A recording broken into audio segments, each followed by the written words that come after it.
Acho que agora foi, Pedro. Agora foi, né? Então, gente, prazer estar aqui. Quero começar agradecendo o convite da organização do fórum. É muito bom estar aqui com vocês mesmo. Eu participo dos fóruns desde a primeira edição, desde o primeiro fórum, e participei de diferentes formas, né? Já compus uma mesa, no outro participei como ouvinte, né? E agora fui chamado para mediar. Então, é um prazer muito grande. Acho que é um movimento muito importante, porque eu sempre falo isso para os meus alunos lá na Unigran Rio, né?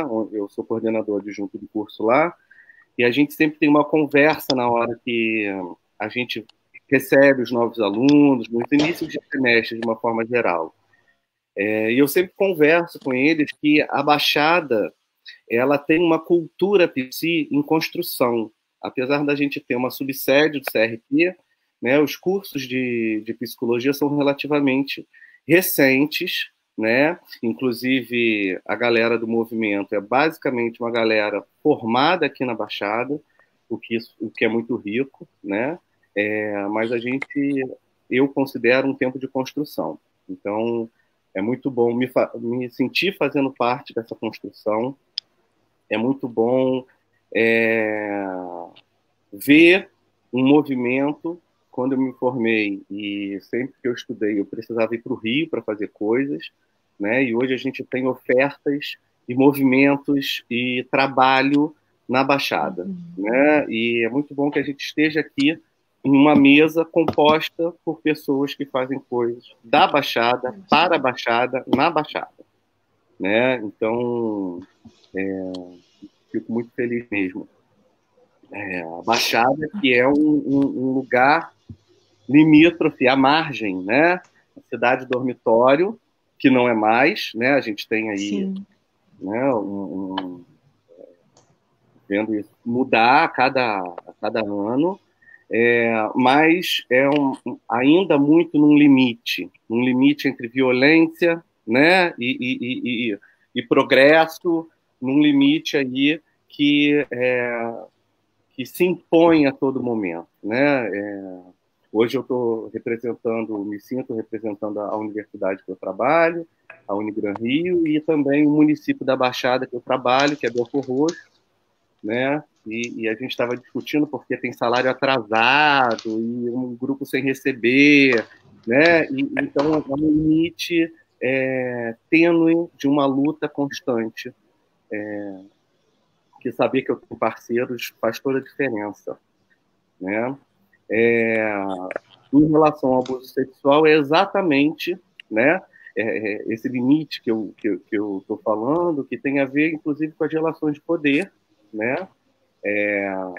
No meu trabalho na saúde mental, eu sempre comentei com as pessoas do Rio, que eram parceiros, e falava, gente, vocês não têm ideia do que é a Baixada, né? Porque, assim, algumas coisas que já estavam instituídas de funcionamento de poder mesmo, poder do Estado, que eu digo. Aqui a gente via um outro movimento, né? E eu acho que o abuso sexual nos remete a isso, né? As esferas de poder, né? O abuso sexual infantil, eu tive uma experiência de atender muita gente. Quando eu estudei, quando eu fiz a minha dissertação, foi sobre abuso sexual, né? E tinha sempre os artigos e os casos sempre nos colocavam nessa linha tênue entre o lugar de poder do pai, de carinho, né, e da mãe, e esse limite que ultrapassa, né, e vira violência, né? O lugar do que é privado da família, né? E isso se ultrapassa e se torna público, né? O que é do funcionamento de uma família, né? O que e o que é onde o público pode intervir e deve intervir, né? O que é um contato sexual e o que é um contato de ternura, de carinho, né? lidar com essas situações de abuso sempre nos remetem, né? O que é uma situação, um lugar de cala, né? Eu acho que a mesa sobre o racismo traz muito isso, lugar de fala, né? Um lugar, esse lugar, né? Onde a criança é colocada, onde ela precisa se calar, né? E o lugar onde ela pode falar e ser escutada, né? O que é uma fala de uma criança? Então, são tantos limites e tantas questões aí, né, que envolvem o lidar com as situações de abuso sexual, que eu acho que esse projeto da Ana, que ela vai falar melhor, né, que Luana participa também, é muito valoroso por ser da Baixada, na Baixada, para a Baixada, feito por pessoas daqui, né, por oferecer alguma coisa para as pessoas daqui, né, e por oferecer uma escuta a pessoas que muitas vezes não têm essa escuta, né, não conseguem ser escutadas, né. E aí, gente, eu estou falando de escuta e não estou falando de denúncia, que eu acho que é uma outra. Na verdade, assim, eu acho que eu estou problematizando pontos que vão se desenrolar para a gente ir discutindo, né? Enfim, que falar de um sofrimento não necessariamente implica numa denúncia e numa entrada no discurso jurídico, né? Enfim, eu acho que são pontos, né? E tocar num assunto que, diante de uma proposta de governo aí que quer calar cada vez mais, né? Principalmente as crianças, né? Com propostas, inclusive, de que elas fiquem cada vez mais trancafiadas em casa, até para estudar, né? Então, bom, eu vou... É isso, assim. Minha fala foi mais nesse sentido de problematizar e para a gente ir conversando. Vou chamar, então, as nossas palestrantes. Eu vou primeiro apresentar a Luana, que vai ser a primeira pessoa que vai falar. Depois eu apresento a Ana, que vai ser que vai vir depois, tá? Então, vou chamar a Luana Galoni, psicóloga, formada pela Universidade Federal Rural do Rio de Janeiro, mestranda no Laboratório de Estudos sobre Violência contra Crianças e Adolescentes, o LEVICA, né? E colaboradora no eixo de infância e adolescência do CRPRJ. A Luana também atuou como voluntária pelo Comitê de Proteção Integral à Criança e Adolescente da cidade do Rio de Janeiro. Tá? Ana, eu vou te apresentar, né, para a gente poder fazer um combão de apresentação. Sim. E depois a gente só passa a palavra, né, porque aí já vai falando e a gente já vai debatendo, né? Logo depois eu vou chamar a Ana Cláudia Peixoto. Gente, é um prazer receber Luana. Estava comentando com ela aqui que Luana teve uma experiência com ela como aluna de iniciação científica com a professora Fernanda Canavês, né? E no meu projeto de pós-doc, que falava sobre abuso sexual, que tem a ver sobre abuso sexual, sobre cortes no corpo, autolesão, o mestrado que foi sobre abuso. E há pouquíssimo tempo atrás eu conversava com Luana, e Luana, eu não sei o que eu vou fazer quando eu me formar, se eu vou para o mestrado, se eu faço isso. Gente, ela já está defendendo. Enfim, é muito bom a gente ver e acompanhando o percurso e encontrando essas pessoas, né, coisas que a Baixada está nos proporcionando, encontrando as pessoas nos seus diferentes momentos, né? Então, Ana Cláudia também já esteve lá na Unigran Rio, uma semana de psicologia, foi ótimo, os alunos sempre pedem para voltar, tá?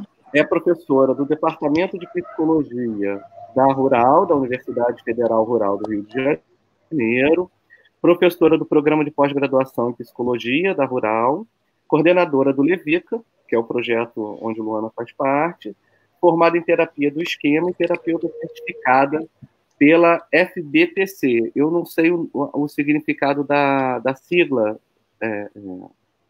Federação Brasileira de Terapias Cognitivas. Ótimo. Então, certificada pela Federação Brasileira de Terapias Cognitivas. Então, passo a palavra para a Luana. Um grande prazer estar aqui, mas primeiro foi uma grande angústia, né? Porque eu inclusive falei com o Pedro, como assim? Eu vou estar na mesa com a minha divisão da graduação, Lacan e TCC, e como eu vou dar conta disso? E aí ele foi bem lacaniano me respondendo, divisão faz parte da vida. Foi quase um você que lute, foi isso que ele quis me dizer, na verdade. Mas, enfim, o prazer é muito grande. Acho que as palavras do Pedro me contemplam muito, né? De pensar na Baixada, de pensar nesse território, de pensar em se formar na Baixada e em continuar na Baixada, né? Acho que é algo que a Ana sempre fala para a gente, até durante a graduação, é do nosso compromisso, de alguma forma, de devolver algo para o nosso território, né? Então, quando a gente pensa em estar fazendo fóruns, estar fazendo palestras, ou qualquer outra ação que seja, mesmo que seja profissional, né? De romper com esse ciclo do movimento pêndulo que tem das cidades dormitórios e para o centro do Rio de Janeiro, já é uma potência muito grande, né? Então, eu fico muito feliz também, muito contemplada com tudo que Pedro falou. Bom, se deixaram a bomba para mim, né, para eu começar, acho que muito durante a semana, né, que estourou aquele caso da menina no Espírito Santo, né, grávida aos 10 anos, da criança, e aí eu pensei na live, eu falei assim, nossa, as coisas... que potência pode ter agora, né, essa live para abrir um diálogo maior e conversar sobre isso. Acredito que da maioria com os psis, né, que devem ser a maioria que estão aqui, e falar, por exemplo, né, desse caso, é falar do que o Pedro falou, da questão de poder. Então, existe aí muitos poderes, judiciário, da família, de uma sociedade, poderes legais em embate, quando a gente fala, por exemplo, da questão do aborto ser legalizado, né, em situações de estupro. A gente também está falando de uma outra questão legal, que acho que é essa que está sendo a barreira, né, para esse caso, que é de só pode ser com menos de 3 meses a gravidez, e aí por isso está nessa questão, porque parece que a menina já tem 3 meses, então a gente está num discurso é um debate de discursos, né, legal e de sociedade e de moral também, e ética, então assim, vai para muito além, né, e no meio disso tudo está uma criança, né. E eu acho que pensar também, pensar em abuso sexual. Eu gostei muito do que Pedro começou a falar desse lugar da fala da criança, porque é pensar nela enquanto um ser falante, um ser de direito, que o ECA vem inaugurar isso de alguma forma, né? Enquanto todas essas disputas de poder e narrativa estão aí acontecendo sobre a vida dela, tem uma criança ali no meio. Então, enfim, acho que esse caso da polêmica até demais, né? Então vamos deixar aí para a roda, de repente, para as perguntas ou para quando a gente começar a dialogar mais, né?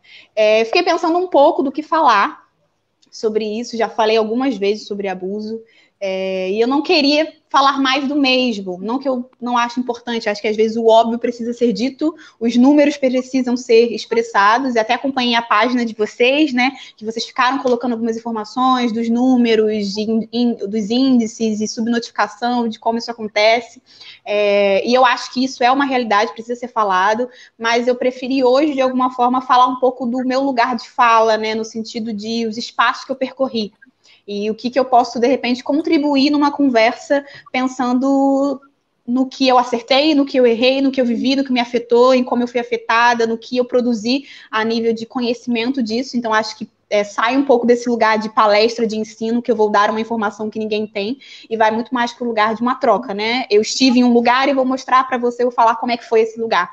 E aí, acho que a conversa pode render muito mais, né? E aí eu acho que tem 2 lugares que me atravessam bastante quando a gente fala de abuso sexual infantil, que é o lugar da prevenção e o lugar da clínica, né? Eu vou começar falando da prevenção, muito porque foi um lugar que me atravessou para além da psicologia. Veio muito também da participação social, de sociedade civil, de me envolver com movimentos, do trabalho voluntário, enfim, e de como, na verdade, isso foi de suma importância para o meu papel enquanto psicóloga, né? E aí, quando a gente fala e pensa nessa proposta do fórum que falou de racismo, falou de violência contra a mulher, vai falar sobre padrões estéticos, está falando agora de abuso sexual, a gente não está falando do psicólogo que fica trancado numa clínica, 4 paredes e está ali apenas com aquele caso, né? A gente está falando de uma psicologia que não é apolítica, não é a teórica, não é a histórica, ou sei lá qual A que se encaixe nisso, né? A gente está falando de uma psicologia que é feita num tempo, que tem compromisso ético, de certa forma, com essas pessoas, e isso é estabelecido no nosso próprio código de ética, né? Então, acho que pensar na prevenção é pensar nesse psicólogo que vai para a rua, nesse psicólogo que se movimenta de outras formas, nesse psicólogo que vai para a escola falar, nesse psicólogo que está na saúde, desse psicólogo que está em vários lugares, né? Porque quando a gente fala de violência contra a criança e adolescente, não é... Já foi a época em que era um problema judicial, agora é um problema de saúde pública, né? E onde mais o psicólogo pode estar estão na saúde. Então, acho que pensar na prevenção é isso, né? E o meu caminho de prevenção veio do caminho muito do chão da rua mesmo, né? De ir para a rua, de panfletagem, de teatro, de intervenção artística. E eu acho que isso me construiu, de alguma forma, enquanto profissional, muito grande, porque quando a gente vai para a rua, a gente dá de cara com tudo. Quando a gente vai para a rua, a gente já está exposto. Quando a gente vai para a rua falar de um tema de violência, a gente está exposto 2 vezes. Quando a gente vai para a rua falar de violência sexual contra criança e adolescente, a gente está exposto de uma forma muito maior, né? A gente encontra pessoas que já sofreram abuso, pessoas que estão sofrendo abuso, a gente encontra agressores, a gente encontra abusadores, a gente encontra também, que eu acho que, infelizmente, é o maior, que é a indiferença, né? As pessoas que acham que aquilo não acontece, ou... uma fala que eu ouvi uma vez de uma abordagem na rua foi: meus filhos já estão criados, não preciso ouvir sobre isso. Então, eu acho que tem um pouco desse lugar, da gente sair desse lugar da clínica fechada e ir ao encontro das pessoas, né? Entender o que elas pensam sobre isso. E aí, quando eu falo desse lugar da psicologia não poder ser, né? Dessa questão de não entendo questões da sociedade, ou não converso com feminismo, racismo, ou qualquer coisa que seja, dessa forma um pouco alienante, é muito preocupante, né? Quando a gente vê esses discursos, porque a pessoa que chega no meu consultório, por mais que eu não saia dele, ela é uma pessoa que ela tem uma cor, ela pagou certa passagem, talvez de transporte público, ela tem uma história, ela tem um trabalho, então ela tem muitas coisas, né? E a gente precisa entender isso para além. E aí tem alguns exemplos de entender essa sociedade para além do consultório que eu tive com essas intervenções, que é um lugar ainda de muita desconstrução, né? Que a gente precisa quebrar muitas coisas. A gente fez uma intervenção muito, muito potente, mas também que demandou muita energia nossa aqui em Seropédica, no 18 de maio, que é o dia de combate à exploração e abuso sexual infantil, que a gente fez uma esquete teatral. E o nome da sketch era A Preço de Banana, que a gente fez na feira, né? No domingo, que, enfim, comerciantes ali. E nessa sketch, as atrizes, os atores, enfim, eles eram leiloados, né? Mas eles eram leiloados e tinha uma identificação de que eles eram crianças. E aí tinham outros atores no meio da multidão que davam os lotes. Eu compro essa menina por 2 bananas, por 1 melão. E aí a gente queria fazer essa intervenção para ver qual seria a reação, né, das pessoas, e a partir dali a gente começaria a abordagem. E assim, a reação das pessoas foi dar os lotes, né, de comprar de alguma forma as meninas, né, e aí a gente ia conversando com as pessoas, ia abordando de alguma forma, e as falas eram... Algumas pessoas ouviam, mas tinha um certo lugar de incômodo de falar daquilo, tinha também o lugar da indiferença, como eu falei, né? Meus filhos estão criados, eu não preciso saber disso. Tinha o lugar da violência. A gente tinha uma cena que era uma cena parada, na verdade. Era uma menina e alguns cartazes, escrito Disque 100, não ao abuso sexual, era mais ou menos assim. E aí passou um homem com um pitbull, e aí os atores parados, né? A cena era parada, e aí ele ficou rodando com um cachorro em volta, né, da cena, e aí ele falou: vou soltar o pitbull estuprador para estuprar as meninas. E então a gente se depara com isso, né, se depara com a realidade dali, a gente também se depara com muita gente querendo contar ou querendo falar de algum caso. Então acho que o lugar da prevenção me tocou desde sempre, né, e atravessa muito a minha clínica de alguma forma, né. E aí pensar nesse lugar que também vai para a clínica, por exemplo, e nessas questões sociais, quando a gente pega os dados do Disque 100 ou do Ministério da Saúde e a gente vê que a maioria dos casos de abuso sexual infantil são com meninas e que a maioria do caso de abuso sexual infantil são realizados por homens, a gente tem um dado que dá uma liberdade de a gente fazer uma certa inferência, né? Então, tem muitos debates acerca de pedofilia e do que é aquilo, mas eu acho que um debate muito anterior a categorizar ou patologizar qualquer ação, pensar que a gente está numa sociedade patriarcal, estruturada, machista, e que isso implica em muitas coisas, né? Isso implica nesses dados, isso implica também nos não dados de meninos, porque, assim, pensar nessa sociedade patriarcal não é como se ela protegesse os meninos em detrimento das meninas, né? Na verdade, ela deixa os dois vulneráveis. A diferença é, talvez, que as meninas fiquem mais expostas e os meninos não se dão conta de algumas coisas, né? A questão da pornografia, meninos verem pornografia ou pais mostrarem pornografia para crianças ainda é comum, isso é uma problemática. Um exemplo muito simples, que pelo menos eu convivi com isso na infância e conheço algumas pessoas que sim, é que a menina é sempre o tira a mão daí, e o menino é o contrário. Me mostra, cadê o piu-piu? Me mostra o seu bilu, é uma coisa, mas assim, né? Então, existem certos atos, né, que eles demonstram um pouco para onde vai essa sociedade, né? Então, se você pensar alguns anos atrás, onde meninas eram expulsas de casa por terem perdido a virgindade, é a mesma sociedade que os meninos iriam para prostíbulos para perder a virgindade. E às vezes meninos menores de idade, né? Então, a gente está falando de abusos de meninos e meninas, mas em algum lugar dessa sociedade patriarcal, machista, e aí vem muito ao encontro da fala do Pedro, né, dessas relações de poder, do que se coloca ali, tá em xeque, né? Então, a gente achar que isso não atravessa a clínica, ou que isso não vai aparecer na nossa escuta, é um pouco de ingenuidade, né, de certa forma. Então, acho que tem um pouco desse lugar para se pensar, né? E aí, pensando agora, até por conta do tempo, né? Não vou estender muito, acho que seria legal deixar mais tempo para o debate, no lugar da clínica, né? De como isso me aparece na clínica de alguma forma. Hoje, na clínica, eu posso dizer que todas as mulheres que já passaram por mim, e as que eu atendo, tiveram algum caso de assédio sexual, não necessariamente abuso, né?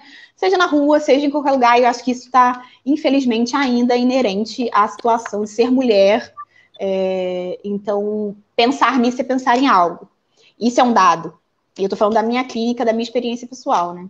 Pensando também na minha clínica, dessas mulheres, uns 80% das que eu já atendi, que atendo hoje, sofreram abuso sexual na infância. E aí pensar ainda, dando mais ainda uma viajada, que o público que chega na clínica, né, por mais que a gente ainda lute para uma psicologia mais democrática, acessível, enfim, ainda tem um quê um pouco elitista, né? Então, esse público que chega na clínica, ele não é um público geral, ele não é uma amostra geral da sociedade, não tem como a gente se iludir com isso, né? E pensar que mesmo sendo uma amostra bem pequena, já representa tanto, imagina como esses números estão, na verdade, na sociedade de uma forma geral. E aí, quando isso chega para a clínica com as pessoas adultas, né, o que a gente pode pensar? A partir da minha experiência, o que eu vejo é família, a questão dos segredos familiares e o que faz esse abuso ter ou se perpetuado, ou nunca ter sido falado, ou a primeira vez que está sendo falado, está sendo ali na terapia, tem esse lugar do segredo familiar, que a gente cai novamente nessas relações de poder. Da culpa do que pode, do que não pode, do que eu posso destruir essa família, ou então a culpa foi minha, ou eu seduzi. E aí entra num lugar muito, uma linha muito tênue, né? Porque, por exemplo, eu já atendi crianças que foram vítimas de violência física, negligência, a violência sexual, né? A diferença que eu vejo da violência sexual para uma violência física, de alguma forma, é que a violência sexual, ela tem o lugar do prazer. Por mais que eu seja ainda complicado, né? Tem o lugar de que, caramba, o que é essa cosquinha aqui que eu recebi, que não me machucou, que me fez sentir alguma coisa, mas que ao mesmo tempo eu não entendo, que ao mesmo tempo me diz que eu não posso falar para ninguém, porque é nosso segredo. Que a violência física, por exemplo, não tem, né? Acho que a violência física ela é bem mais marcada com essa agressão, de alguma forma, e a violência sexual, ela tem essa linha tênue, né? E o que deixa a margem da culpa muito grande, porque muitos desses casos de mulheres adultas que chegam na clínica e vão falar muitas vezes, pela primeira vez, sobre o abuso, o lugar que sempre está ali em evidência é o lugar da culpa. De como eu poderia ter evitado, de como eu deixei isso por tanto tempo, do que eu poderia ter feito. Então, acho que o trabalho da gente, enquanto psicólogos na clínica, ouvindo essas pessoas que levou né, essa história de abuso por tanto tempo e nunca teve lugar da fala, como o Pedro falou, é a escuta. Acho que a primeira coisa é essa escuta, é esse acolhimento, é esse lugar da desculpabilização, que é um processo, assim, longo. Pensar na clínica em si, a gente não pensa em tempo determinado, né? Na clínica, pensando nesses casos em si, é um pouco mais longo, né? Então, acho que esse processo de desculpabilização, de reflexão de como isso se desenvolveu, né, para as relações futuras, pelo menos das pacientes que eu já tive ou atendo, boa parte que sofreu abuso na infância tem relações atualmente muito abusivas, ou já sofreram outros tipos de abuso sexual, ou estupro, ou assédio sexual no trabalho. Então, esse lugar desse segredo familiar que foi vindo de tanto tempo, coloca quase um lugar da paralisia, né? E acho que a culpa traz esse lugar da paralisia um pouco para a clínica, então isso é um percurso. E aí, pensando, por exemplo, em crianças, eu já penso de uma outra ótica, né? A minha experiência com criança que sofreu violência, principalmente violência sexual, ela veio muito mais do Levica, né? A gente atendia no estágio na Associação Vida Plena de Mesquita, na Baixada também, e os casos vinham para a gente, de alguma forma, já judicializados, né? Então, ali a gente fazia a escuta clínica, o que, durante muito tempo, me fez refletir que é muito difícil. Na verdade, acho que eu tenho muitas ressalvas quanto a atender casos de abuso não notificados na clínica isolada, nessa clínica particular que a gente faz em 4 paredes, né? São casos que é necessário que a gente atenda em rede, muito por conta da prevenção da criança e também por conta do próprio lugar do terapeuta, né? A gente está ali num lugar de escuta clínica, a gente não é juiz, a gente não é assistente social, e essa questão do abuso, ela denuncia muitas outras coisas, e a gente não vai dar conta de tudo, e não é para que a gente dê conta de tudo, né? Então, tem coisas que extrapolam até uma supervisão clínica, tem coisas que estão em outra demanda, né? Então, atender crianças vítimas de abuso, eu acredito que é imprescindível ter o trabalho da rede ali, né? Para a gente assegurar também o nosso espaço, né? Acho que tem um pouco desse lugar. Uma outra coisa que sempre me perguntaram era, nossa, mas como é que você consegue escutar as histórias e tudo mais e não se afeta? Quem disse que eu não me afeto, né? E aí eu lembro também de uma fala da Ana lá, quando eu estava escolhendo o estágio, que eu falei, eu acho que eu me afeto muito com isso, não sei se eu vou conseguir dar conta. E aí o que a Ana respondeu foi, se você não se afetar, você nem trabalha com isso, né? Então acho que tem muito desse lugar. E do lugar também que quando eu recebo uma criança no consultório, vítima de abuso, eu tô de cara com uma criança, né? Eu preciso enxergar ela para além daquele abuso. Obviamente que aquilo ali vai estar sinalizado de algumas formas, mas eu não vou sentar com essa criança e falar, me fala como foi seu abuso. Isso não é nem cabível, talvez, numa clínica com adulto, imagina numa clínica com criança, né? Então, o que eu faço? Como é que eu trabalho? Você vai brincar com essa criança, você vai entender essa criança, você vai entender o funcionamento dela. Em algum momento isso vai ser tocado? Talvez sim, talvez não. A gente tem casos na ONG em que a gente trabalhava, a gente sabia que tinha acontecido abuso, já estava sendo judicializado, a gente frequentava o fórum em algumas audiências, até para dar algum tipo de parecer que é completamente diferente de virar para o juiz e falar, foi sim ou não foi, e esse aqui é um outro papel. Mas o caso do abuso em si nunca foi verbalizado pela criança. Já teve casos da criança só verbalizar depois de 1 ano em terapia. Então, a gente trabalha muito mais com esse outro lugar, né, que vem dela. E aí, pegando esse gancho que o Pedro trouxe da fala, porque retomar isso, de pensar o nosso lugar enquanto psicólogo, que somos profissionais da escuta, né, de como isso é potente. Existe o NAVE, que é o Núcleo de Atenção à Violência, eles trabalham no Rio, e eu, se eu não me engano, tem em Nova Iguaçu também. Eles tinham parado, eu acho que agora eles voltaram, é um projeto patrocinado pela Petrobras, que eles trabalham atendendo crianças vítimas de violência. E a fala deles, eles têm o nome do projeto, que é Oficina das Palavras, né? E tem muito um viés de que onde está a ausência de palavra, existe a presença da violência, né? E isso me faz pensar em como esse lugar da escuta, da possibilidade de fala é potente. Eu tenho um lado um pouco da literatura, né, que já é uma outra vertente minha, e me aproximo muito do campo da literatura negra, né, e aí pensando também na live que teve sobre racismo, algo que a gente fala muito nas construções de narrativas negras, é de que a história do racismo, enfim, a história negra, ela foi roubada, né, então quando a gente faz uma ficção e a gente escreve uma ficção sobre uma história negra, a gente está dando a oportunidade daquela história ser contada, de ser reinventada, de ser colocada, né? E eu vejo muito isso também na clínica, de quando a gente escuta, de quando a gente dá essa oportunidade da fala, a gente está dando a oportunidade daquela história ser contada, recontada, reinventada, e que aquela criança, de alguma forma, seja escutada, né? E acho que é esse lugar. Acho que o que eu queria deixar dessa fala é a potência da nossa escuta clínica, e também do lugar da gente não fechar os olhos para as questões da sociedade, né? E que há muitas questões. Por exemplo, esse exemplo que eu dei do caso, né, dessa menina essa criança que engravidou aos 10 anos, enfim. Se a gente for pensar no texto legal, em tese, toda adolescente com menos de 14 anos que engravida é estupro de vulnerável. Isso é legal, e não importa se teve uma certa adesão ou qualquer coisa, né? É um estupro de vulnerável, e o aborto, nesse caso, seria legalizado, né? Mas aí, ao mesmo tempo, a gente tem um outro discurso que inclusive foi uma reformulação do ECA no ano passado, que é de vamos fazer uma semana de conscientização para a gravidez na adolescência. Ok, legal. Mas quando a gente está pensando em conscientização da gravidez na adolescência, a gente está pensando em quem? Em culpabilizar a adolescente que não se planejou, que não usou camisinha, ou que está em outro lugar, ou a gente também está pensando que de 14 anos para baixo é estupro.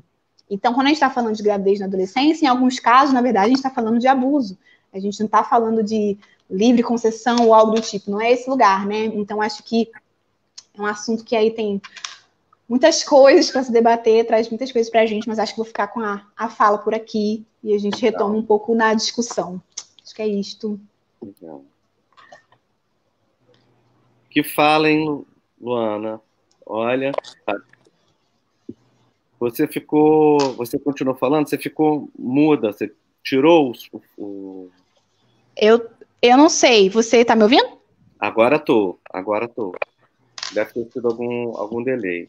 Okay. Obrigado pela fala, Luana. Acho que você tocou em pontos primordiais que a Ana certamente vai adentrar, né? Essa coisa da notificação. É legal a gente lembrar, né, a diferença da notificação e da denúncia, né? Que são coisas diferentes e muitas vezes aparecem juntas, né? Como se o profissional notificasse. E eu me lembrei tanta coisa da época que eu estava atendendo esse público, assim, e também de pensar essa coisa da clínica, né? Do que é ilegal, assim, de não poder acontecer, né? Porque assim não pode. É preciso que esse adulto seja punido de alguma maneira. A gente sabe que não é, né? Muitas vezes que essa ação da justiça é muito difícil, da polícia também é terrível, mas a diferença disso para o que é o sofrimento psíquico. Sim. E eu lembrei de uma pesquisa, Ana, desculpa, só a gente... É uma conversa. E eu lembrei de uma pesquisa que um psicanalista, o Caligares, ele contava que ele teve acesso a uma pesquisa feita em Oxford, se eu não me engano, que eles decidiram ir na universidade fazer umas entrevistas com as pessoas para saber, a Luana trouxe essa coisa dos 80%, né? Para saber quem tinha sofrido abuso sexual na infância. Mas eles queriam saber quais eram as consequências disso na vida adulta. E a pesquisa dizia que, não sei quanto, 90% sofrido, mas que isso não tinha, mas que uma quantidade muito grande não considerava isso como algo danoso. O Caligares, o que desperta a atenção dele não é nem o resultado da pesquisa, foi que, em que a pesquisa foi publicada, vários pesquisadores começaram a combater esse resultado, como se necessariamente uma coisa levasse a outra, né? Assim, como se aí ele fala, existe uma diferença entre o que é errado moralmente, e é errado, não pode acontecer, E moral legalmente mesmo, né? Sim. Moralmente, legalmente, enfim, né?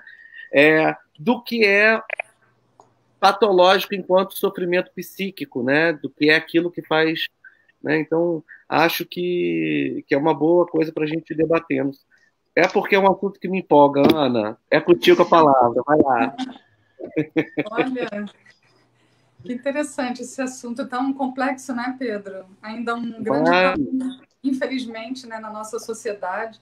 E eu quero agradecer aí esse movimento de psicólogos da Baixada, né, agradecer a oportunidade e dizer que eu me sinto muito feliz, né? Eu nasci na Baixada, eu ainda moro na Baixada, eu trabalho na Baixada, enfim, então é um grande prazer poder. Eu sempre, quando estudava na UFRJ, e durante 9 anos da minha vida eu fiz um movimento Rio Baixada. Eu sempre pensava, quando eu me formar, eu quero atuar e trabalhar na Baixada.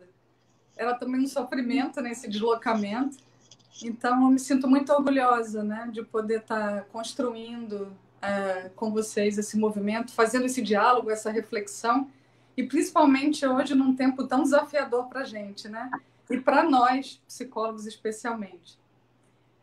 A Luana fez uma reflexão micro, né? E ela trouxe aí a experiência da clínica, do Levica, né? Que é o lugar de pesquisa. Eu vou ampliar um pouquinho, tá, Luana? Vou falar um pouquinho do aspecto mais macro, né? Eu já vou chegar no abuso sexual, mas eu queria começar entendendo, pensando junto com vocês, assim, qual é o grande papel, né, do outro na vida da criança, né? A criança, a gente sabe que ela nasce alienada de si, e a grande função do outro na vida da criança é gerar esse movimento, né, de desalienação.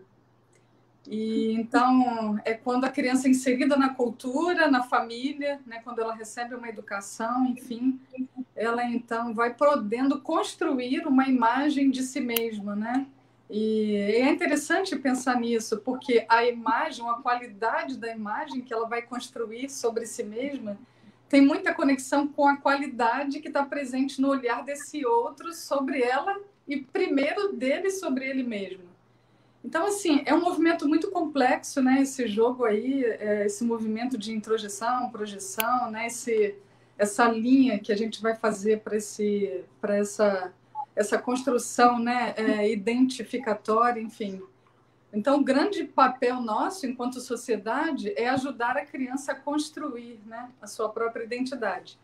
E a gente vai, em diferentes abordagens, né, utilizando diferentes pressupostos, com contribuição de autores, pesquisadores da área da cognição, da área do desenvolvimento, existe muita contribuição.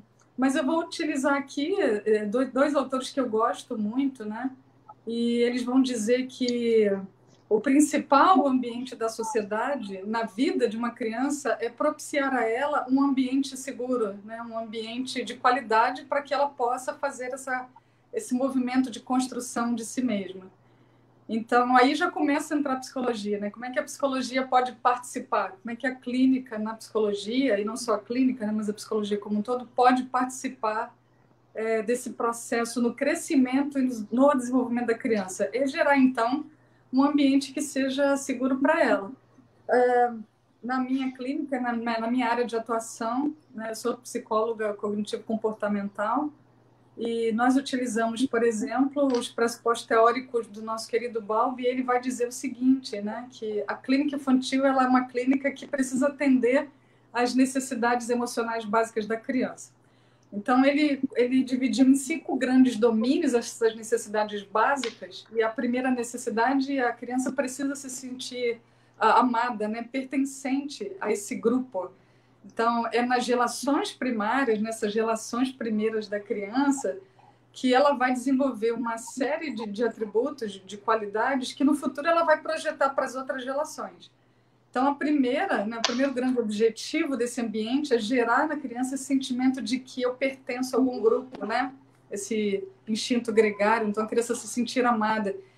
Se ela, então, recebe um ambiente que propicia isso a ela, a criança arruma, né, para a sua segunda necessidade, que é a necessidade de se sentir autônoma, E se ela se sente autônoma, ela vai conquistando, né? Ela vai se arriscando no mundo, tentando coisas, e ela vai rumo ao desenvolvimento, ao crescimento. A terceira necessidade que precisa ser atendida é a necessidade de limites claros e realistas. E é interessante pensar nisso, porque a nossa sociedade, a sociedade brasileira, e aqui eu já estou falando no âmbito da violência, nós temos muito problemas nessa questão dos limites. Quando a gente estuda famílias de crianças que sofreram abuso sexual, e isso eu já estou falando até de pesquisas de alunas minhas hoje no mestrado, a gente vai observar que essas famílias, por exemplo, são famílias que não conseguem estabelecer limites nas relações. Até porque essas famílias, ou essas pessoas, né, esses humanos pertencentes a essas famílias, para eles é interessante que não haja limites, né, porque o tempo inteiro eu invado o limite do outro, gerando, então, algum tipo de violência. Então, o estabelecimento de limites ele é extremamente importante para a formação da personalidade, né? Ele gera segurança. Quando não há limites, então, a gente vai então, propiciar uma condição para o desenvolvimento de uma criança insegura. Em vários estudos, a gente observa uma correlação entre a insegurança e a agressão. Crianças inseguras, elas tendem a reagir de forma agressiva nos ambientes que ela circunda, que ela circula. Então, dar uma condição para que a criança atenda, né, essa necessidade é muito importante, que é a terceira. A quarta necessidade é a de expressão das emoções. E aí também tem uma coisa interessante, né? É que eu estou falando de famílias brasileiras, eu estou dentro aqui da sociedade brasileira, nós temos dificuldades em expressar as nossas emoções. É só você pensar na sua forma de educação, né? Então, você não pode chorar, a menina não chora, né? É feio isso, cala a boca. Uma série de falas que a gente recebeu nas práticas, né? São práticas parentais utilizadas no Brasil para educar crianças, onde não há um escopo aí, né, para que a criança possa expressar e falar daquilo que pensa e sente de forma livre. A maior parte das práticas parentais utilizadas no Brasil são práticas parentais para orientação para o outro, para eu atender a necessidade de alguém fora de mim e não as minhas próprias necessidades. E a quinta necessidade, segundo Bowlby, é a de lazer, né, e espontaneidade. Então, a criança poder estar livre nos seus ambientes. Então, seria mais ou menos isso, né? Enquanto psicologia, como é que a gente pode contribuir? A gente pode contribuir de várias formas, mas eu acredito hoje, de uma forma geral, que essa é a maior contribuição que a psicologia pode dar, e aí a gente pode atuar de diferentes maneiras. A Luana trouxe algumas contribuições na área da prevenção, que eu acredito que é o estado da arte na violência, trabalhar com prevenção. A Organização Mundial de Saúde indica isso, que o trabalho seja coletivo, né? E que o trabalho foque mais na prevenção. Então, nós precisamos criar ambientes que sejam reparadores. O Winnicott já falava isso sobre a clínica infantil, ele acredita que esse, né, é o grande foco da clínica infantil. E o Bowlby também, né, vai trazer aí uma série de pesquisas para ajudar a psicologia a fomentar, né, programas, trabalhar junto a políticas públicas. Como é que a gente pode ajudar as famílias, a sociedade brasileira a criar um ambiente seguro? É interessante pensar nisso, porque, então, dessa grande necessidade, né, qual é o papel do outro na vida da criança, a gente pode entender em que ambientes hoje a criança brasileira está inserida. A Luana trouxe alguns dados, e eu gosto muito de pensar isso, gente. Assim, a violência e a violência sexual infantil, ela não é uma condição, ela não é um fenômeno da sociedade contemporânea brasileira. Ela sempre existiu.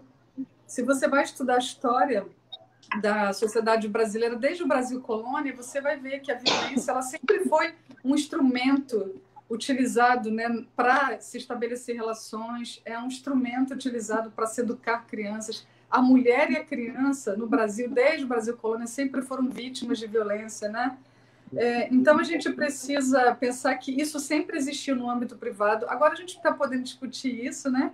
Que esses dados estão claros em função das criações aí, né? Das políticas públicas, enfim. Mas sempre existiu, não é um fenômeno atual.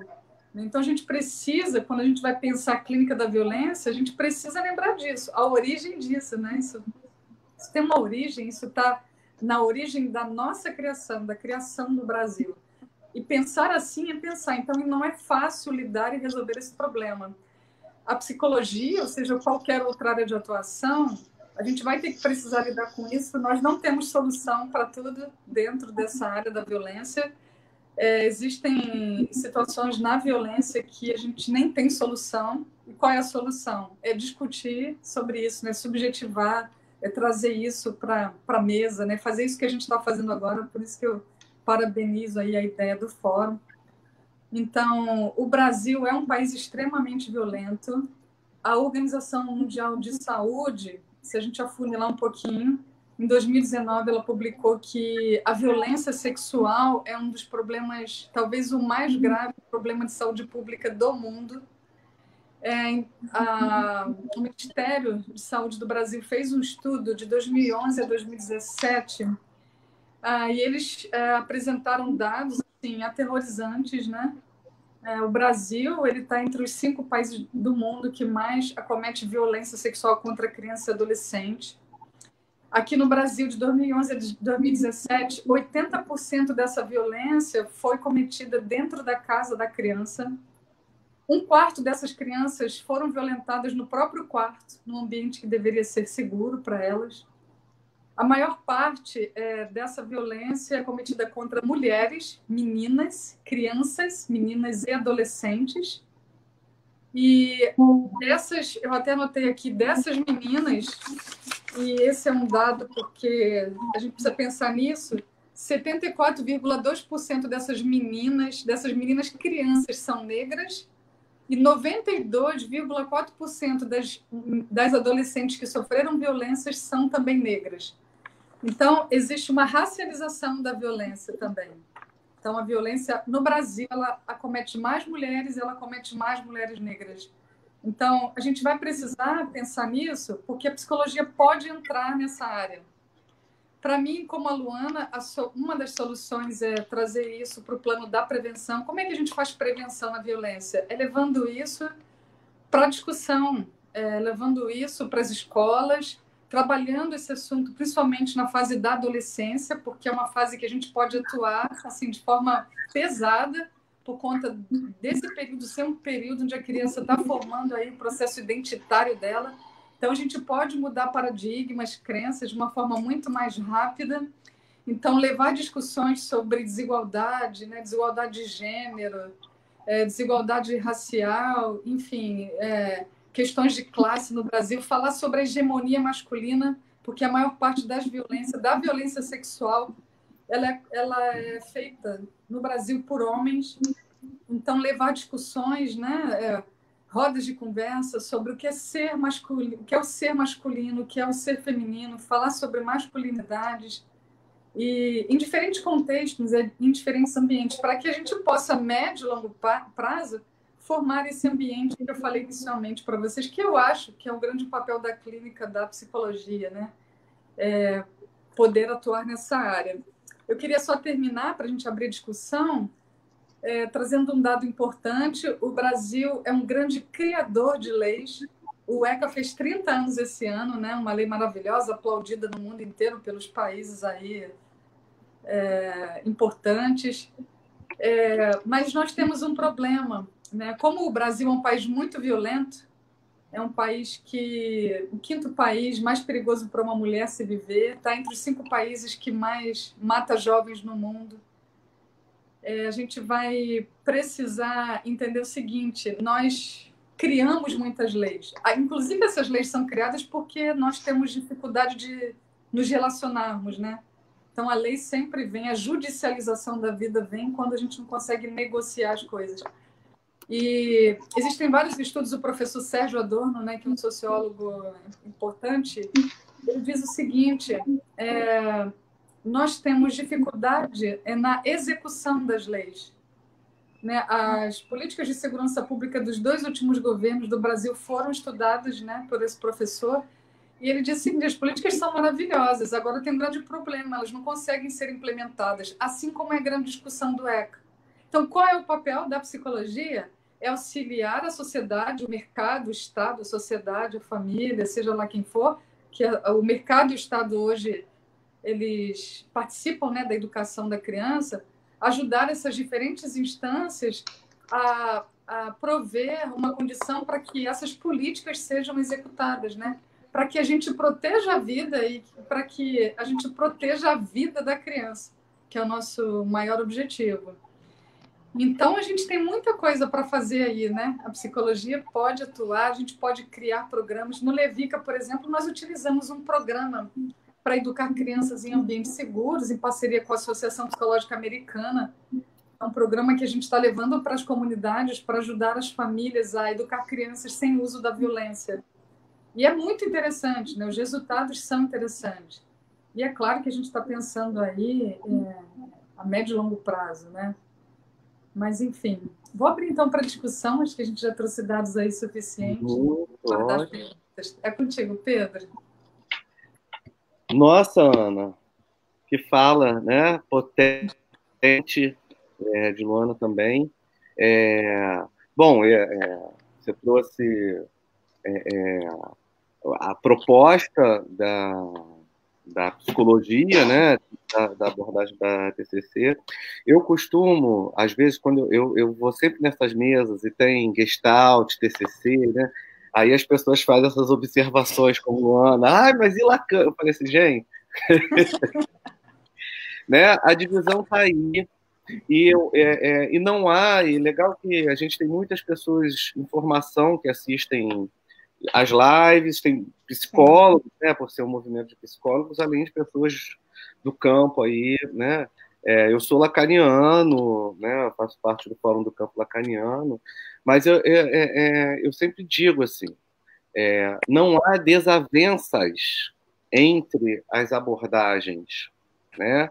Porque elas nem tratam da mesma coisa, né? Porque uma entende o psiquismo de uma determinada maneira e o outro entende o psiquismo de outra maneira. Então, o que a psicanálise chama de psíquico, né, é outra coisa do que a psicologia, de um modo geral, vai chamar de psíquico, guardando ainda as suas especificidades das diversas linhas. Então, assim, não há desavenças, né? Então, existem diferenças, e é com diferença mesmo que a gente trabalha, né? Inclusive, Pedro, tem uma coisa interessante, aproveitando a fala da diferença. Eu li um livro recentemente sobre a história da humanidade, né? E o autor lembra o seguinte: o que gerou a manutenção da nossa espécie, do Homo sapiens, né, em relação a outras espécies, foi a possibilidade de convivermos com a diferença. Então, não é a igualdade que gera desenvolvimento, mas é a diferença. E aí a gente pode utilizar isso na psicologia também. Sim, pela própria pergunta que você começa, né? Que você faz referência ao outro, né? Assim, quando se fala isso, acho que psicanálise, TCC, né? Qualquer um que trabalha na área, enquanto você está ali subjugado ao outro, né? Sem poder, não é à toa que você traz os ambientes, eu até anotei aqui as necessidades, né, os 5 domínios, né, o segundo já é a autonomia, né, então, seja qual abordagem for, a criança precisa de um lugar, sim, de pertencimento, né, não só a criança, né, precisamos estar num lugar aí de pertencimento, né, precisamos de uma determinada autonomia, que em psicanálise a gente pode ler na coisa do estádio do espelho mesmo, que o Lacan trabalha, nessa coisa que você está alienado do desejo do outro, né? E uma operação de separação ter que haver, né? E aí há uma especificidade de trabalhar pela estrutura, enfim. Mas é isso, não dá para ficar alienado no desejo do outro, né? Assim, há que se ter algo do sujeito, né, ali, aparecendo, né? Acho que esse lugar de fala também, todo mundo concorda que é preciso falar sobre o assunto, todo mundo concorda que é preciso que a gente trate de maneira séria e dando o devido lugar e valor que esse assunto tem na sociedade como um problema de saúde pública, como a Ana trouxe com as estatísticas e Luana, né? É, é, e acho que as diferenças de abordagem, elas são um certo detalhe clínico, né? Mas que, no âmbito da saúde pública, no âmbito da força de trabalho, no âmbito da proposta de escuta, né? Estamos todos juntos, com as diferenças, mas juntos. Ninguém solta a mão de ninguém. Né? Gente, eu queria muito que vocês fizessem perguntas. Nós temos 5 minutos, dá para fazer pergunta? Alguma pergunta aqui? Ana, quer fazer alguma observação? Luana? Quer fazer, Luana? Acho que não, acho que foi tudo falado, falei um pouco, acho que as falas se complementaram, né, em vários níveis. Acho que pensar nessa questão da diferença é importante, de como isso se constitui também, e acho que algo que o Pedro começou a falar, a Ana falou também, eu falei, e que acho que perpassou, são os limites, né? E aí eu acho que trabalhar com crianças vítimas de violência, entender os limites da criança, os limites que foram rompidos, os limites que não foram rompidos, e os nossos próprios limites enquanto psicólogos e clínicos dali no momento, né? Isso se o nosso lugar for de psicólogo clínico, se o nosso lugar for de um psicólogo do CRAS ou do CREAS que recebe essa informação, já é um outro lugar. Então, acho que entender também esses limites de ações é muito importante, né? Muito. Do lugar em que se escuta, né? Assim como Exato. se é psicólogo na educação, ele tem um outro lugar e uma outra escuta. E esse ponto também é muito importante, que você falou, né? Que na psicanálise ortodoxa as pessoas falam neutralidade, né? Todo mundo sabe que neutralidade não existe. Exatamente. Não há neutralidade, porque estamos ali escutando e somos sujeitos escutando, né? Agora, o que a gente faz com aquilo que a gente escuta, né, é que inclusive diferencia de estar conversando com um amigo ou com um profissional da educação ou com outro profissional de saúde, né, do que estar falando com um profissional psíquico. Então, por Sim. Isso que é preciso que a gente esteja nas nossas análises, nas nossas psicoterapias, para que a gente possa aí escutar o outro, né, sem se confundir ali, mas que neutralidade é aquela coisa assim que não existe. Nunca vi, nem comi, eu só ouço falar. É um pouco disso, neutralidade. Pedro, eu lembrei de uma coisa importante na fala de vocês, era a questão da gente lembrar que a violência ela precisa ser desnaturalizada, né? Houve uma naturalização, foi na pesquisa que você apresentou, né, do psicanalista. Isso é um ponto muito importante. Aqui no Brasil, a gente cresceu muito do ponto de vista das instituições democráticas, dos espaços coletivos, né, da representatividade. Mas, infelizmente, Pedro, a violência no Brasil ela ainda é vista como um dado, como um número, né? Então, a gente precisa desnaturalizá-la. Então, utilizar os espaços coletivos, né, para trabalhar com promoção, né, de novas compreensões sobre os papéis, sobre a questão do gênero, das classes. Isso aqui, para mim, é muito importante. E trabalhar na linha aí da infância e da adolescência, né? Eu acho que a gente, enquanto na área da prevenção, precisa focar nesses 2 tempos aí do desenvolvimento, né? A gente sempre precisa lembrar o seguinte, que a violência é algo que nos divide. E se ela nos divide, ela amplia a desigualdade.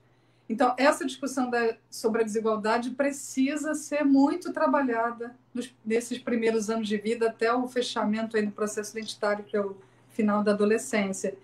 Qual é o nosso papel, então? Atuar nos diferentes contextos, né? Nos diferentes âmbitos, promovendo, então, programas, discussões, enfim, promovendo saúde aí através desse tipo de trabalho. Tem uma pergunta aqui, será que dá tempo? Acho que sim, né? Vamos seguir. Alguém pedindo para falar um pouco sobre a rede, que é um ponto que Luana tocou, falar um pouco. E é até legal, gente, falar um pouco do lugar do Levica na rede, né? Que é uma proposta, Sim. acho legal trazer.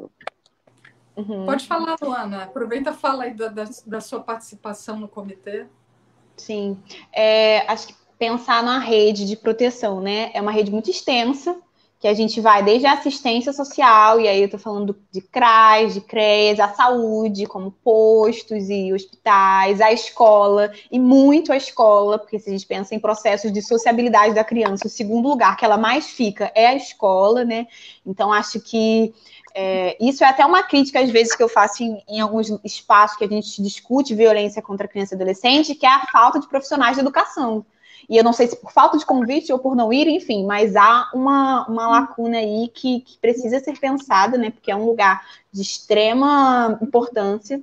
E eu acho que falar da rede é disso, né? De alguma forma. O Levi, que a gente se encontra na rede muito nessa atuação da sociedade civil, né? A gente atende crianças e adolescentes vítimas de violência e as famílias, e elas vêm por algumas demandas, elas vêm às vezes judicializadas já, em alguns casos pela comarca de Nova Iguaçu e Mesquita, ou então elas vêm pelas casas de acolhimento, né? Então muitas crianças que a gente atende estão em acolhimento, ou algumas por demanda própria ou indicação. Então tem um pouco desse misto, né? Mas esse é um pouco o lugar. A gente atua de alguma forma numa comunidade, né? Então isso também configura o lugar que a gente está e também as demandas que a gente recebe. E eu acho que, assim, falar da rede, porque foi uma pergunta muito ampla, né? Fale da rede, é muita coisa, mas acho que pensar na rede de proteção pensar na gente também. Não sei, provavelmente não são só psicólogos que estão aqui ouvindo ou escutando, né? Mas o ECA prevê isso, que você, enquanto cidadão, é responsável pela vida de qualquer criança e adolescente, né? Então, acho que tem esse lugar também da rede ser ampliada, né? Eu estou muito com esse caso que aconteceu, eu vou citar ele de novo, mas é porque eu estava estudando ele, inclusive, tentando entender o que tinha acontecido, né? Porque foi um boom nas redes sociais e a gente tende a compartilhar as coisas sem entender o que foi. Vê uma hashtag, compartilha e não tenta entender. Mas aí, tentando entender um pouco esse caso da gravidez da menina de 10 anos, ela foi abusada dos 6 aos 10 anos pelo tio, morava com os avós, e ela era assistida pelo CRAS da cidade. E segundo o CRAS, a família era participativa no CRAS e tudo mais. E aí eu me coloco nesse questionamento, né, sobre essa rede de uma família que era assistida no CRAS, uma criança que provavelmente estava na escola, que chegou o terceiro mês de gravidez, onde ela desconfiou que estava grávida aos 10 anos e foi para um hospital. E no hospital ela revela o abuso. Então, a gente vê a ausência, talvez, desse lugar seguro, desse lugar de fala, desse lugar que a gente está falando exatamente, de precisar passar tanto tempo e um caso extremo de chegar a uma gravidez para que ela mesmo se identifique. Acho que foi a tia que a levou para o hospital, né? Então, acho que pensar em rede é pensar nisso, é pensar que a gente está o tempo todo sendo rede, em qualquer lugar de escuta. Talvez o que mude são os limites que a gente falou de cada um, né? Essa escuta, o lugar de quem escuta. Mas rede, de alguma forma, acho que todo mundo é aqui, né? E é sempre importante lembrar, Pedro, para psicólogos que estão aí nos ouvindo, trabalham na clínica, eu sempre falo isso em todos os ambientes que eu tenho oportunidade, para quem quer atuar ou para quem já está atuando, vai receber alguma criança ou adolescente vítima de violência, não fique sozinho. É muito difícil fazer clínica da violência num consultório particular. Procure os programas, né, que recebem crianças vítimas de violência, encaminhe essa família, essa criança para esse programa. No Levica, desde 2013, essa atuação nossa na violência só está sendo possível por conta do estabelecimento de uma rede, né, de parceiros que a gente constituiu com o Ministério Público, né, Vara da Infância, a BNEP, que é a Associação Brasileira de Neurologia, Psicologia e Profissões Afins, o convênio com a associação, né, onde os estagiários da Rural atendem, que é a Associação Vida Plena de Mesquita, uma parceria importante com a APA, que é a Associação Psicológica Americana, enfim, uma série de parcerias que a gente tem feito que nos ajudam, né, no sustento, né, desse trabalho tão complexo e desafiador. Não fique sozinho. Procure ajuda entre uma rede ou crie a sua rede. Gente, eu acabei de descobrir que se eu clicar aqui, eu vejo os comentários. Eu estava com comentários privados. A gente tem várias perguntas. Ó, tem a Simone Lucas, que pediu para comentar sobre educação sexual nas escolas. Eu vou ler 3, que aí, né, sobre a educação sexual nas escolas, nessa função das famílias de prevenir os abusos. Tem a Rafaela Cecília, que perguntou que gostaria de saber qual o caminho judicial quando se descobre o abuso, se é fazer um boletim de ocorrência.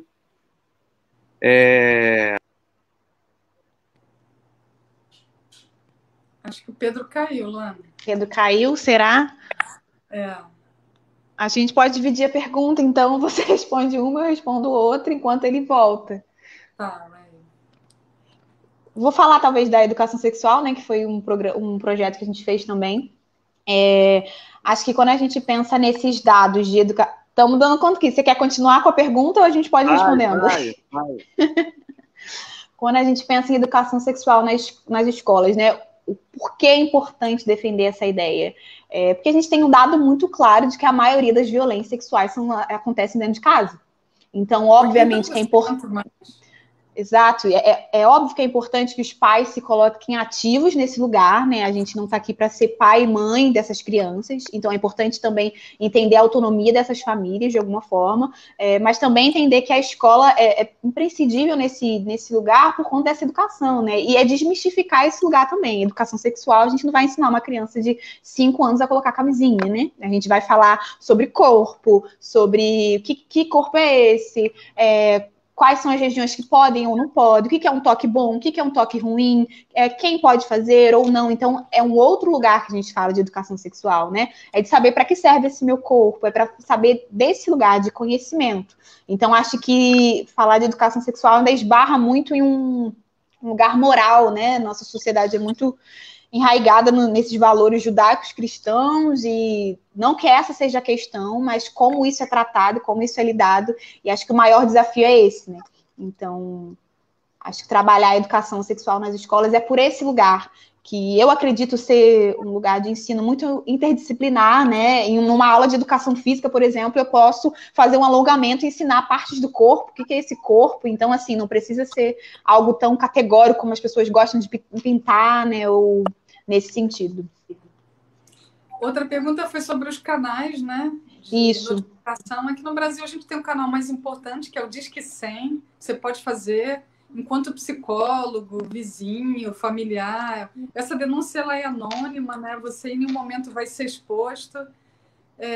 Você pode também comunicar ao Ministério Público, enviar uma carta, um e-mail, enfim. Tem várias formas. Eu queria só chamar a atenção de uma coisa importante. Aqui no Brasil existe um medo ainda muito grande relacionado a essa coisa da, né, se eu notifico ou não notifico. Assim, gente, o caminho entre a notificação e o resultado final é enorme. O Ministério Público, a primeira coisa que ele sempre vai querer fazer é proteger a criança e o adolescente. Então, isso é muito importante, né? Essas pessoas têm competência para isso. Eles vão saber julgar, o nosso papel é né? O nosso papel como família também está na proteção, em dar um ambiente seguro para a criança e adolescente. Enquanto profissionais, é ajudar essa família, é ajudar a educação e a sociedade a prover esse ambiente. Nós do Levica, por exemplo, a gente em parceria com o Ministério Público, a gente ajuda essas famílias que já foram vítimas ou que vitimaram alguém, né? Famílias abusadoras, a reparar esse dano com a criança. Então, assim, cada um no seu papel. Nem sempre quem foi notificado, vou denunciar que o pai cometeu abuso, ele vai ser preso amanhã. Não é assim, né? Tem todo um processo, isso é extremamente longo, cansativo. A rede toda é acionada, inclusive para tratar do abusador. Isso é uma outra questão importante no Brasil, que o abusador ele é pouco visto, né? Ele é pouco falado. E a gente precisa falar nisso. Ele também precisa de tratamento, ele também precisa de acolhimento. E esse também é o papel da psicologia. As pessoas sempre perguntam: quem que abusa? O abusador tem a nossa cara, gente. Ele não tem classe, ele está na classe alta, classe média, classe baixa, ele está em em todos os lugares, ele tem a nossa cara. E por isso que a gente precisa tratar disso com muita clareza, né, com muita honestidade, para que, inclusive, a gente diminua esses números a médio e longo prazo. Sim, e a notificação, ela vai nesse nível que a Ana falou, na proteção individual, mas de uma forma coletiva também, né? Políticas públicas se faz com dados. Então, por exemplo, uma grande questão que a gente tem é de fazer políticas públicas efetivas com exploração sexual, porque não tem notificação, tem uma subnotificação, na verdade. Então, é pensar também nesse trabalho de proteção de uma forma mais integral, né? E acho que é importante dizer também que as denúncias podem ser anônimas, são gratuitas, tem esse lugar de proteção de quem está realizando, né? Isso também é importante falar. A professora Lúcia Cavalcante, que é uma pesquisadora importante aqui no Brasil, né, que estuda violência contra a criança e adolescente, ela trouxe um dado interessante que possivelmente o abuso sexual é o delito menos notificado no mundo inteiro. E aqui no Brasil a subnotificação também é altíssima. Então a gente precisa combater isso, né? Pedro? Estou aqui. Acho muito importante, né? Tem essa coisa que você está falando, né, Ana? Acho que importante, e aí eu trago um pouco do pensamento da psicanálise, né? Importante a gente localizar, né? Isso também a gente consegue localizar a partir da escuta clínica, né? Porque o que se chama de abuso sexual, e por isso talvez seja tão, eu comecei falando do limiar, né? Tão difícil de notificar e criar dados a respeito disso, né? O Freud, por exemplo, ele descobre isso muito, muito cedo na clínica dele. Ele faz uma teoria, que é a teoria da sedução, né? E ele é acusado por muitas pessoas da psicologia como se ele tivesse banalizado o abuso sexual. Isso tem artigos, né? O Freud banalizou o abuso sexual. Quando, na verdade, ele estava dizendo de uma outra coisa, que não era da banalização do abuso em si, mas que era de um determinado funcionamento psíquico que ele tinha descoberto, que é um funcionamento psíquico que vai se estruturar a partir dessa ficção, né? O que a gente constitui como realidade é também uma ficção nossa, né? Então, só problematizando, porque eu acho que essa questão da notificação, não sei se Cristina, que é de Belford Roxo, trabalha com isso, Cristina Macedo, de vez em quando ela está falando, né? Esse é um problema que a gente sempre conversa, que o que se considera como abuso, né? Assim, a Luana trouxe a questão da violência sexual e do abuso sexual, né? Eu acho que, para além do prazer, que é um ponto importante de se pensar e que divide, né, o sujeito, o que se considera como abuso, né? E qual é a posição do sujeito diante daquele abuso? Eu me lembro de um caso de um CAPSI, que eu fazia supervisão clínica institucional, que esse caso marcou muito a minha vida, que foi isso, a menina de 14 anos conta que o pai abusava dela, com detalhes, né? A psicóloga escuta a menina, tem algumas atendimentos com a família, todo mundo diz, né? E aí a psicóloga aciona o conselho tutelar. E que ela aciona o conselho tutelar, e o conselho tutelar vai fazer uma intervenção com a família, a história que eles ouvem é outra. E eles falam, essa psicóloga está completamente louca, não é assim que fala, né? Eu estou exagerando só porque... Uhum. Mas como assim? Não houve nada, nessa família não tem essa história, de onde ela tirou isso? Quando todos da família tinham dito, inclusive, a essa psicóloga que a coisa aconteceu.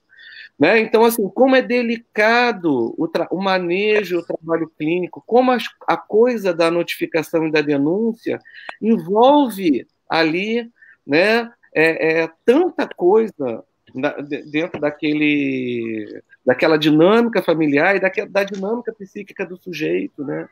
É um assunto muito complexo e com cuidado, pensando na contribuição que o psi pode dar, né?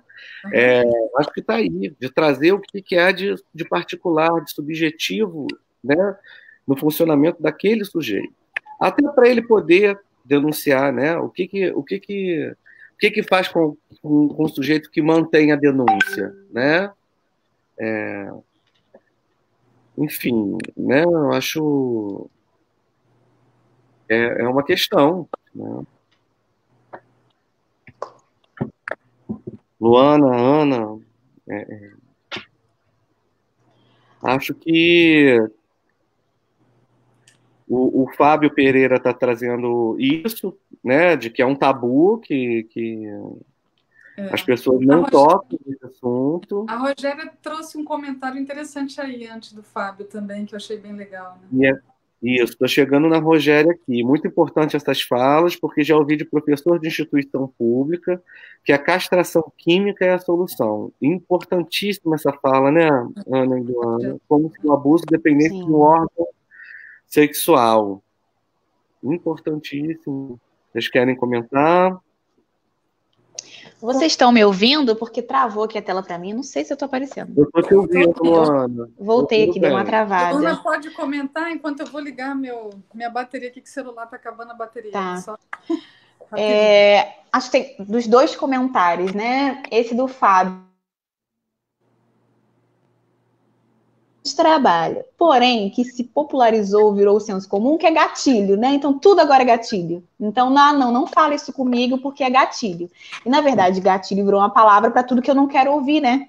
Então, é pensar nisso também, de que não falar disso não vai fazer com que não aconteça, as coisas vão estar acontecendo, né? Então, acho que existe esse lugar também de tolerar ouvir coisas que são difíceis para lidar com isso, né? E quando a gente pensa muito nessa questão de violência sexual, a gente está falando do silenciamento em vários momentos. Então, falar e ouvir, conheço pessoas, desde amigos pessoais a relatos da clínica, que se deu conta que sofreu algum abuso porque viu alguma palestra em algum lugar, porque viu uma reportagem em algum lugar. Então, esse lugar da fala é muito importante, né?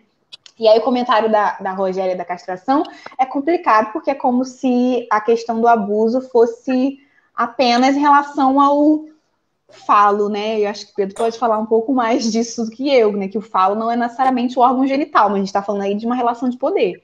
Então, se a gente tem relatos de pessoas que são abusadas com dedo, com vassoura, ou com qualquer coisa, a gente não está falando de órgão sexual. A gente está falando muito mais de um lugar de poder, de limites invadidos, do que de qualquer coisa, né? Mas a gente geralmente procura soluções fáceis para assuntos muito complexos. E eu acho que é aí que a gente se perde um pouco. Ana, já conseguiu. Vamos para as observações finais, assim, vou deixar livre para vocês poderem fazer, para a gente poder finalizar. Uma pena, porque eu ficava conversando aqui com vocês, mas lá. Eu quero agradecer por esse lugar, né? Eu acho que falar sobre isso é muito importante, colocar o lugar da psi falando sobre isso é muito importante para a gente entender nossos espaços. Pensar nisso na Baixada Fluminense, como o Pedro falou, também é muito importante. Já cansei de ir em eventos sobre abuso e violência no Rio, e deles falando de uma rede, e eu desconheço essa rede, na Baixada não é assim, nas cidades de onde eu venho as coisas não funcionam desse jeito, de que ET é esse que vocês estão falando. Então, acho que a gente começar a se apropriar desses espaços, entender a nossa rede, entender como ela se comunica, fazer a nossa rede, né, é muito importante. Acho que o fórum tem essa cara, né, e tem esse lugar de movimento. Então, estou muito honrada pelo convite, por compartilhar essa mesa com vocês também. Ana. Também quero agradecer, Pedro. Foi um prazer estar aqui com você, com a Luana, né? Me sinto muito alegre, assim, de poder estar fazendo um debate, né? Com ela, né? Participei aí desde o início da sua formação. É um trabalho para a gente muito denso, muito árduo, e, por outro lado, também extremamente gratificante. Acho que Luana também compartilha disso. A gente vai aprendendo nessa caminhada que a gente precisa saber exatamente qual é o nosso lugar nessa clínica aí da violência. Então, isso é uma coisa que nos potencializa. É um problema complexo, é um problema coletivo, é um problema de saúde pública, é tudo mega, né? Mas tem alguma coisa que eu posso fazer. Eu tenho aprendido, Pedro, e quero compartilhar com vocês, assim, que nós temos o poder, a habilidade, a capacidade, seja lá qual o nome que você vai dar, de influenciar e de mudar os ambientes que a gente frequenta, né? Então, internalizar isso, né, é importante para a gente enquanto psicólogo. O que eu posso fazer nos ambientes que eu frequento, seja na assistência social, seja na saúde, seja na clínica, seja na universidade, seja na formação. O que eu posso fazer para contribuir, né, para melhorar os ambientes? Aqui a gente fez uma discussão enorme sobre o que a psicologia pode fazer dentro desse campo da violência. Então, quero agradecer a oportunidade da gente ter feito aqui essas trocas. Quero colocar à disposição aí, nos colocar, né, colocar o Levica à disposição de vocês. Quem quiser mais informações pode entrar lá na nossa rede, que é o @levica.ufrrj, ou enviar um e-mail para a gente também, né, que é levica.frrj@gmail.com. Tá bom? E estaremos à disposição também, se vocês quiserem, em algum momento, ir lá na Universidade Federal Rural do Rio de Janeiro, no Departamento de Psicologia, estamos lá disponíveis para fazer as trocas aí com vocês. Ótimo. Bom, eu estou sempre lá. Verdade. O maior prazer, né? Você é muito bem-vindo.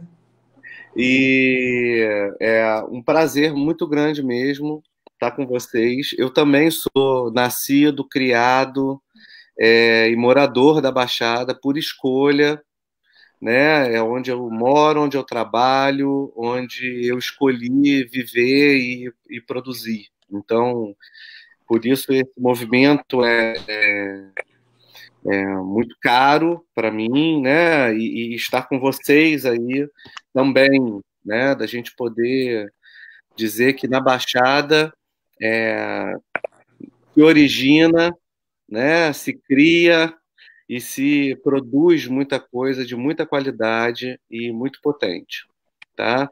Inclusive, espero que a gente possa continuar esse papo algum dia lá na Unigran Rio, que a gente monte mais uma mesa ou uma extensão, alguma coisa desse tipo, assim, porque é um tema muito importante e acho que essa coisa universitária. Eu ouvi psiquiatras dizendo que no Rio de Janeiro hoje existem pouquíssimos programas de atendimento à criança vítima de violência, assim, né? E um dos poucos que existe é coordenado pelo Levica e é aqui na Baixada. Então, a gente precisa chamar a atenção, né, sobre esse tipo de ação e que tem se sustentado aí, né, de forma a partir da contribuição da rede, mas que a Baixada tem feito a diferença na vida de muitas crianças e de muitas famílias. Certamente. Gente, não esquecer, obrigado então, eu acho que a gente pode encerrar, né? Tinham outras perguntas aqui, várias outras perguntas vão surgindo, porque o papo vai esquentando, mas eu acho que o nosso tempo já se esgotou. Lembrando que sábado que vem tem a última mesa do fórum, às 5 horas também, que vai tratar do tema padrões de beleza e corpo, um tema também bem importante. Então, obrigado, tá, gente? E obrigado, movimento. Obrigada. Valeu, tchau. Valeu.